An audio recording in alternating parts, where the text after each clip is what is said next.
আদিবাসী বীর বুড়ু বাঁচাও কমিটি 5 দফা দাবি নিয়ে বীরভূম জেলা শাসক দপ্তরে সাগরবাঁধি থেকেই পাথর চাল হরিয়ানসিংহা পর্যন্ত রাস্তার অবস্থা খুবই শোচনীয়। এই রাস্তা দিয়ে স্কুলের পড়ুয়াদের স্কুলে যাতায়াত করা প্রাণের ঝুঁকি হয়ে পড়ছে। কোনো সাধারণ মানুষ যদি অসুস্থ হয়ে পড়ে তাকে হসপিটালে নিয়ে যেতে খুব কষ্ট হয়। সাগরবাঁধি থেকে পাথর চাল হরিয়ানসিংহা ভায়া গবার বাথান তালমাত যেতে যে রাস্তা ভয়াবহ রূপ ধারণ করেছে, তা ওই রাস্তাটি পিচ রাস্তা নির্মাণ হলে এলাকায় সমস্ত শ্রেণীর মানুষের উপকার হবে। এমনই দাবি নিয়ে আজ হাঁসদা বেসরা বেসারা মারান্ডি মান্ডি মাড্ডি বাসকে টুডু কিছু হেমরম চরে পাউরিয়া বেদিয়া সমস্ত পদবীর মানুষরা প্রাকৃতিক মালিক ও ভূমিপুত্র, তাই ওনাদের অবিলম্বে আদিবাসী ময়দা স্বীকৃত দেওয়া হতে হবে এবং আরো বেশ কিছু দাবি নিয়ে তাদের আজকের এই বিক্ষোভ এবং তারা স্মারকলিপিও জমা দিয়েছেন।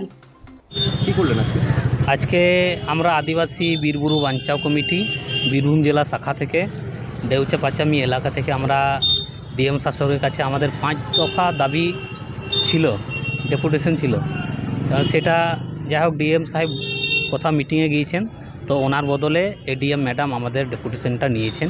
সেই 5 দফা দাবি আমরা স্মারকলিপি প্রদান করলাম। কী দফা দাবি ছিল? আমাদের মূল দফা দাবি ছিল আমাদের যে দেউচা পাচামি যে আপনার সাগরবাঁধি থেকে পাথর চাল অবধি যে রাস্তাটা আছে সেই রাস্তাটা একদম ভয়াবহ হয়ে আছে। সেই রাস্তা দিয়ে স্কুলের ছেলে মেয়েরা পড়াশোনা করতে যায় স্কুলে। সেই রাস্তাটা এত বিপজ্জনক হয়ে গেছে যে কোনো লোক যদি অসুস্থ হয়ে পড়ে তাহলে তার অসুবিধা হবে। সেই রাস্তা যেন ভালোভাবে সরকার থেকে সংস্কার করা হয়, পিচ রাস্তা মেরামতের জন্য করা হয়।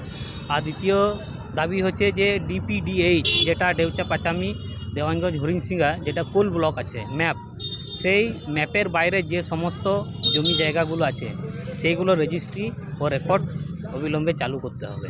বন্ধ আছে? হ্যাঁ, সেগুলো বন্ধ আছে, ঠিক আছে। আর 3 নম্বর দাবি হচ্ছে আপনার যে দেউচা পাচামি একটা বিরাট একটা যেটা শিল্পাঞ্চল যেটা সরকার বলছে হবে, তো দেউচা পঞ্চায়েত অন্তর্গত যে সমস্ত ছেলে মেয়েগুলো আছে মানে মাধ্যমিক উচ্চ মাধ্যমিক পাস করে বেকার হয়ে আছে কর্মসংস্থান দিক থেকে, সেই বেকার ছেলে মেয়েদেরকে একটা মানে স্থায়ী কাজ দিতে হবে। আর 4 নম্বর দাবি আমরা করলাম যে বীরভূম জেলায় যে আমাদের যে সাঁওতাল সম্প্রদায়ের যে লোকজন আছেন ওনাদের জন্য যেন খুবই সহজে আদিবাসী সার্টিফিকেট দেওয়া হয়, কেননা অনেক জায়গায় অনেক আদিবাসী অনেক কিছু প্রমাণ দিতে পারে না। তার জন্য আমরা 12টা পদবি সরকারকে দিয়ে দিলাম যে এই পদবি যে এরা আদিবাসী, সেই হিসাবে যেন সহজে আদিবাসী সার্টিফিকেট দেওয়া হয়।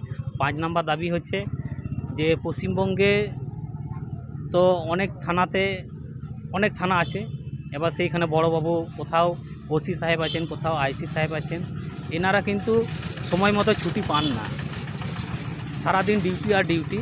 তো ওনারাও যাতে সরকারি অন্যান্য যারা স্টাফ আছে অন্যান্য দপ্তরে ওনাদের মতনও যেন ওনারাও ছুটি কাটা পান, তার জন্য আমরা সরকারকে রিকোয়েস্ট করব যাতে থানার আইসি ওসি সাহেবদেরকেও যেন অন্তত ছুটি দেয় রোটেশন অনুসারে।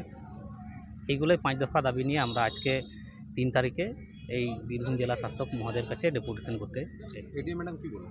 এডিএম ম্যাডাম বললেন যে হ্যাঁ খুবই তোমাদের দাবি দাওয়াগুলো একদম ন্যায্য হয়েছে, হ্যাঁ, তো আমরা সেটা প্রসেসিং করছি, ঠিক আছে। আমরা আমাদের উদ্যোগ যারা ওনাদের থেকে আরও বড় অফিসার আছেন ওনাদেরকে জানিয়ে দেবেন।